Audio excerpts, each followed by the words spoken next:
모든 성도님들과 함께 하시기를 주님의 이름으로 축복합니다. 남과 비교하지 않는 신앙이라는 제목으로 이 시간 함께 하나님의 말씀을 전하겠습니다. 예수님의 제자들 중에 베드로만큼 자주 등장하는 제자가 없습니다. 그만큼 베드로가 특출난 사람이었기 때문이라기보다도 베드로가 성경에서 말하는 예수님의 제자들의 대표격의 성격을 가진 사람이었기에 그에 관한 기록이 자주 등장하는 것을 우리가 알 수 있습니다. 베드로가 예수님과 함께 다니는 동안에 다양한 사건들이 있었습니다.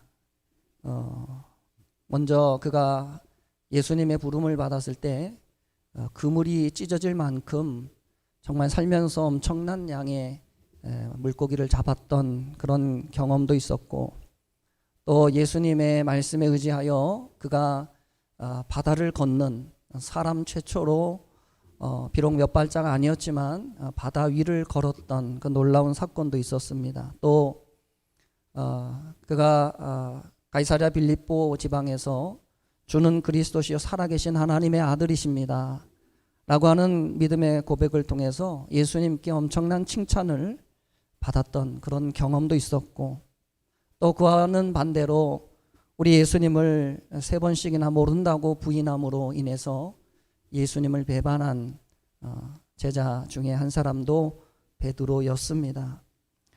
베드로는 신앙 안에서 좋은 일과 그리고 나쁜 일, 가장 위에까지 올라갔다가 가장 밑에까지도 떨어져 봤던 사람이 바로 베드로라고 하는 사람이었습니다.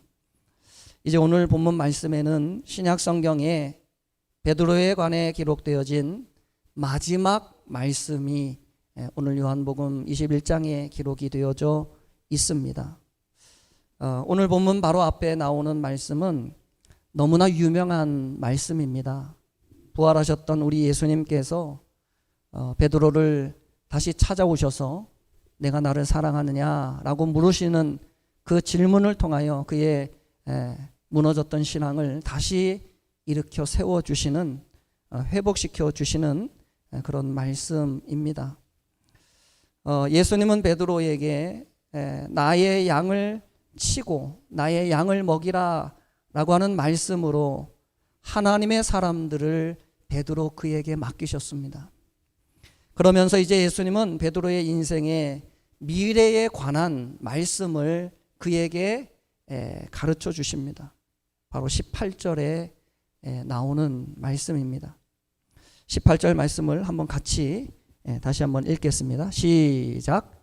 내가 진실로 진실로 내게 이르노니 내가 젊어서는 스스로 띠띠고 원하는 곳으로 다녔거니와 늙어서는 내 팔을 벌리리니 남이 내게 띠띠우고 원하지 아니하는 곳으로 데려가리라. 아멘.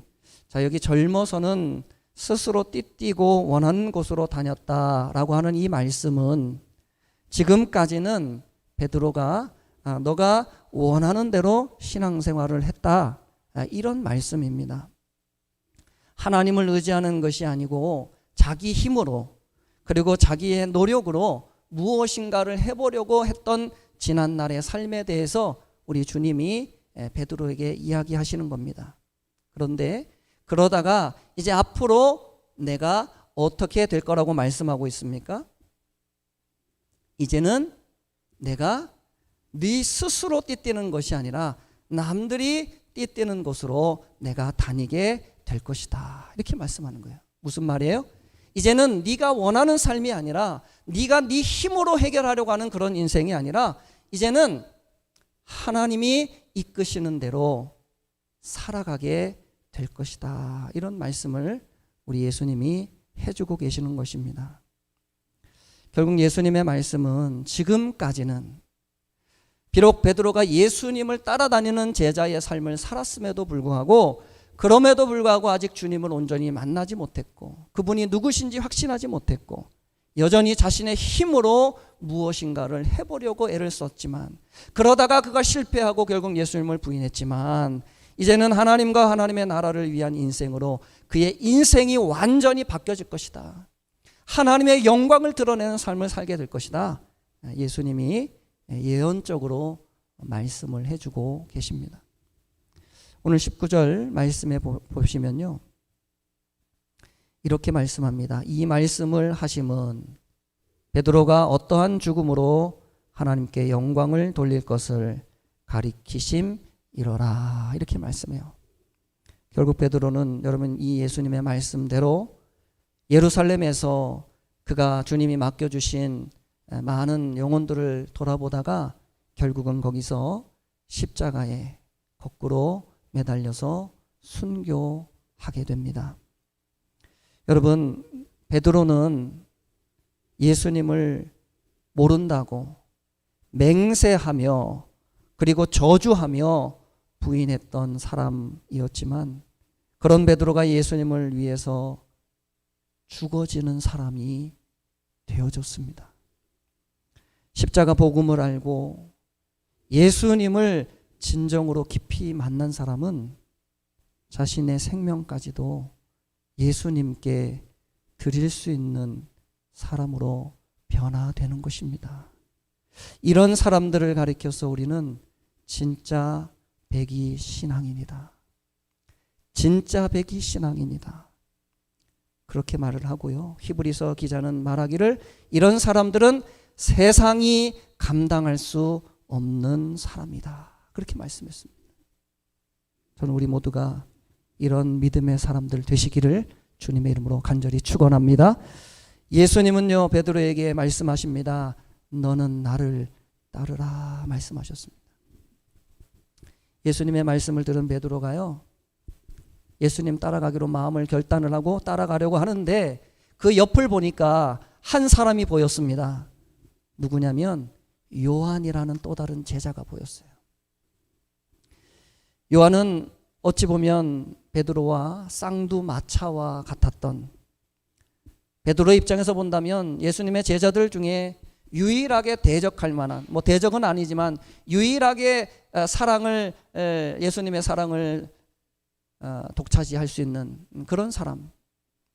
그러니까 예수님 사랑을 내가 다 받아야 되는데 그 사랑을 가져갈 수 있는 사람이 있다면 요한이라는 사람이 있었던 거예요. 그런 제자가 지금 자신의 눈앞에 보이는 겁니다. 그러니 여러분 마음에 어떤 생각이 들어요? 갑자기 요한 생각이 나는 거예요.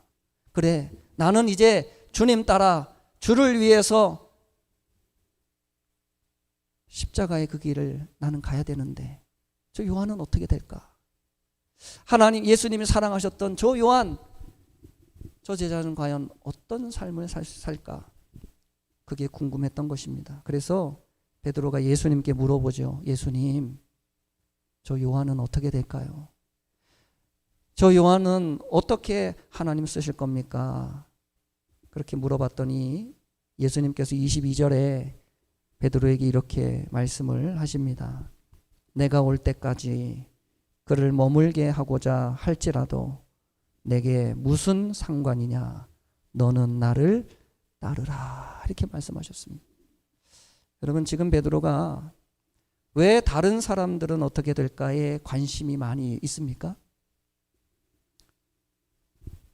왜냐하면 주님이 너는 나를 따르라 말씀하셨기 때문에 그래요. 여러분, 너는 나를 따르라, 나를 따르라 라고 하는 주님의 말씀은 여러분 단순한 말씀이 아닙니다. 여러분, 나를 따르라는 말이 무슨 말이에요? 지금 예수님이 지금 여기 부활하기 전에 어느 길을 가셨죠? 십자가를 지는 길을 갔단 말이에요. 예수님 말씀은 내가 너희를 위해 십자가를 진 것처럼 너도 이제는 나를 따라와야 된다. 내가 감당했던 이 십자가의 사역을 너도 이제 감당해야 돼. 그런 말씀이거든요. 한마디로 너도 나를 위해서 이제 죽어야 돼. 그러니까 여러분, 베드로는 다른 사람들의 관심이 갈 수밖에 없어요. 그래, 나는 죽음의 길, 나는 주님 따라 십자가의 길을 가는데 쟤는 어떻게 되냐는 거예요. 쟤도 똑같은 제자잖아요. 베드로는 예수님의 여러분 이 말씀에 동의했어요. 나를 따르라, 십자가의 길을 가자 하는 그 주님의 말씀에 동의했습니다. 그래서 비록 지난번에는 자신이 예수님을 부인했지만 그래 이번에는 내가 진정 내가 주를 위해서 믿음의 길을 가리라 그렇게 결단하고 가는 그 길에 요한은 어떻게 될까? 갑자기 그런 마음이 들어요. 요한을 보니까 예수님 옆에 계신 그 요한을 보니까 그 보는 순간에 그 마음이 싹 들어온 거예요. 혹시 주님이 나는 죽으라 말씀하시는데 주님이 나는 십자가의 길을 가라고 말씀하시는데 저 요한은 그냥 남겨두지 않을까? 괜히 나만 어려운 길 힘든 길 가라 그러고 저에게는 편안한 길 가게 하시는 건 아닐까? 그런 생각이 문득 든 것입니다. 여러분, 이건 누가 주는 생각일까요? 여러분, 이건 누가 주는 생각일까요?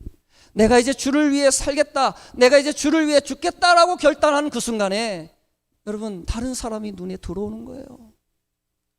누가 준 마음이에요? 마귀가 준 마음이죠. 우리가 여기서 알 수 있는 귀한 사실 한 가지가 있습니다. 그것은 마귀는 마지막까지 우리의 영혼을 포기하지 않는다는 것입니다. 우리가 주님 따라가는 그 길에 여러분 사단 마귀는 끝까지 포기하지 않는다는 거예요. 여러분 베드로의 사역의 마지막입니다. 이제 주님 따라가기만 하면 돼요. 결단했어요. 부인도 다 했고 이제 주님 앞에 용서도 받았어요. 여러분 저는요 생각하기를 이 뒤에 이 말씀이 이렇게 기록될 줄 알았어요. 이제 베드로가 예수님을 따랐더라 그럴 줄 알았거든요. 근데 뜬금없이 베드로가 엉뚱한 질문을 하는 거예요. 주님, 요한은 어떻게 되나요? 여러분 주님 따라 죽겠다고 결단한 사람이 여러분 지금 남은 신경 쓸 때가 아니잖아요. 내가 주님을 위해서 살겠다고 결단한 사람이 남들이 어찌 됐든 그거에 관심이 왜 가냐는 거예요. 왜? 누구의 마음이에요? 마귀가 주는 마음이라니까요. 주님 못 따라가게 하려고 어떻게든 발걸이 잡으려고 발목 잡으려고 지금 괜한 마음을 마귀가 자꾸 심어주는 겁니다. 예수님이 23절에서도 똑같이 말씀하셔요. 내가 올 때까지 그를 머물게 하고자 할지라도 내게 무슨 상관이냐 이렇게 말씀하는 거예요. 예수님의 말씀은 한마디로 무슨 말씀입니까? 다른 사람들은 신경 쓰지 말고 너는 나를 따라 그렇게 말씀하는 거죠. 너가 할 일이 다르고 요한이 할 일이 달라. 내가 너에게 준 사명이 다르고 내가 요한에게 준 사명이 달라. 왜 거기에 신경을 쓰니? 왜 거기에 마음을 뺏기니? 너는 나 따른다 그랬잖아. 이제는 너가 나를 위해서 살겠다고 했잖아. 근데 왜 자꾸 다른 걸 신경 쓰니? 그거 신경 쓰지 말고 너는 나를 그냥 따라와. 우리 예수님의 말씀인 겁니다. 여러분 우리 옛 속담에 그런 말이 있어요. 친구 따라 어디 간다고요? 강남 간다. 그런 말이 있어요. 그만큼 주변 사람들에게 휘둘리기 쉬운 게 우리 사람의 인생이에요. 그러나 여러분 우리 신앙은 친구 따라 강남 가는 신앙 돼서는 안 됩니다. 이 세상의 모든 사람들은 그 각자에게 주신 하나님의 사명은 다 다른 것입니다. 베드로의 사역이 다르고요, 요한의 사역이 다르고 사도 바울의 사역이 다 다른 겁니다. 우리가 신앙이 연약할 때 우리가 다른 사람들을 바라보게 되는 경우가 많습니다. 아, 우리 옆 사람은 어떻게 신앙생활하나? 우리 집사님은, 권사님들은, 장로님들은 어떻게 신앙생활하나? 신앙이 연약할 때는 그거 보고 가는 거예요. 나보다 더 믿음이 좋은 것 같고 나보다 더 신앙생활 오래 한 것 같으니 아, 저분 따라가면 되겠지. 그렇게 가는 거예요. 그런데 물론 여러분 우리가 좋은 것은 본받아야 됩니다. 우리가 정말로 좋은 것은 함께 나누고 함께 격려하며 그렇게 가는 게 맞아요. 그러나 여러분 사람은 연약한 것입니다. 여러분 우리의 모델은 예수님 한 분밖에 없는 겁니다. 여러분 주님만 바라보고 가셔야 돼요. 사람 바라보다가는 여러분 우리는 실망하게 됩니다. 사람 바라보다가는 여러분 낭망하게 되어 있어요. 왜요? 우리가 완벽한 사람들이 아니잖아요. 여러분, 목사라고 완벽합니까? 그렇지 않아요. 얼마나 흠이 많고 얼마나 실수가 많습니까? 여러분, 오직 주님만 바라보며 나아가는 우리 성도님들 다 되었으면 좋겠습니다. 여러분, 가장 중요한 것은 하나님과 나와의 관계가 제일 중요한 거예요. 하나님께서 우리에게 주신 사명, 그게 제일 중요한 거예요. 다른 사람들이 어떻게 신앙생활하든, 다른 사람들이 어떻게 믿음생활하든, 여러분, 그건 중요한 게 아니에요. 하나님이 나에게 주신 사명, 하나님이 나에게 감당하라고 주셨던 그 사명을 내가 감당한다면 남들이 알아주지 않아도 여러분, 주님이 인정해 주는 거예요. 주님이 주신 사명을 여러분 찾으시기를 주의 이름으로 축원합니다. 우리가 남들 신경 쓰다가 우리 신앙이 뒤처질 때가 많아요. 물론 교회 안에는 서로에 대한 배려가 있어야 되지만, 그러나 가장 중요한 것은 우리가 주님의 음성 듣고 따라가는 것입니다. 예수님이 지금 나에게 뭐라고 말씀하시는가? 예수님이 지금 나에게 무엇하기를 원하시는가? 주님이 따라오라고 말씀하셨다면 우리는 따라가면 되는 것입니다. 주님이 멈춰 서라 말씀하시면 멈춰 서는 거예요. 주님, 저 사람은 안 하는데요. 주님, 왜 나만 이렇게 해야 되나요? 여러분, 그런 물음 가질 필요가 없어요. 그 사람의 사명 다르고 나의 사명 다 다른 것입니다. 여러분, 주님이 우리를 부르셨다면 다른 사람들을 바라보지 마시고 오직 예수님만 바라보며 나아가실 수 있는 우리 모두가 다 되시기를 주의 이름으로 축원합니다. 여러분, 남과 자신을 비교하지 마시고 하나님께서 자신에게 말씀하신 그 일만 바라보고 그 주님만 의지했으면 좋겠어요. 비록 내가 손해보는 것 같고, 비록 나만 일을 많이 하는 것 같고, 나만 괜히 수고하는 것 같아 보여도 여러분, 그것이 주님이 나에게 하라고 주신 사명이라면 내가 그걸 감당할 때 여러분들을 향한, 우리를 향한 상급이 크게 있게 될 줄로 믿습니다. 결국 베드로가 그토록 궁금해했던 여러분 사도 요한이잖아요. 그 역시도 여러분 반모섬에서 그가 오랫동안 유배되어서 살면서 그곳에서 요한계시록이라고 하는 하나님의 말씀을 기록하고 그가 거기서 죽었습니다. 사도 요한도 예수님께 받은 사명이 있었던 거예요. 물론 베드로보다 오래 살긴 했죠. 베드로가 일찍 순교했으니 그보다 10년, 20년 더 살기는 했지만, 그러나 그렇다고 그가 편한 삶을 살았던 것은 아닙니다. 우리가 인간적으로 볼 때는 여러분, 우리가 똑같은 하나님의 일을 하더라도 누구는 좀 편한 것 같고 누구는 좀 많이 일하는 것 같아 보여도 여러분, 하나님이 주신 사명은 다 다른 거예요. 그 사명 감당하다가 가면 되는 것입니다.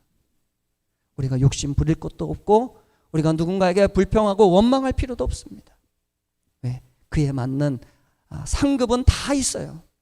요한의 상급 다 다르고 또 사도 바울의 상급 다르고 베드로의 상급 다 다른 것입니다.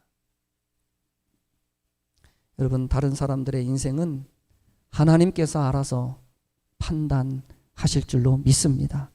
그가 하나님의 뜻대로 사명 감당했다면 하나님께서 큰 상급을 주실 것이고, 그가 사명 감당하지 못하고 죄악 속에 빠져 살았다면 하나님의 심판을 받게 될 것입니다. 중요한 건 다른 사람이 아니고 그럼 나는 어떻게 할 것인가? 주님이 나를 따르라 말씀하실 때 나는 어떻게 따를 것인가? 그것이 너무너무나 중요한 것입니다. 하나님께서 목사인 저에게 주신 사명이 다릅니다. 그리고 하나님께서 우리 장로님들에게 주신 사명 다 다르고, 권사님들에게 주셨던 사명 다 다르고, 그리고 우리 집사님들, 일반 성도님들에게 주신 사명 다 다른 것입니다. 그것이 무엇이든 각자의 자리에서 사명을 이루시는 우리 모든 성도님들 되시기를 주의 이름으로 축원합니다. 이제는 예수님 안에서 우리의 뜻과 나의 생각대로 살아가는 것이 아닌 하나님의 말씀과 성령의 인도하심을 따라 믿음 안에서 승리하며 끝까지 사명을 감당하는 우리 모두가 되시기를 예수님의 이름으로 간절히 축원합니다. 함께 기도하겠습니다. 사랑의 주님,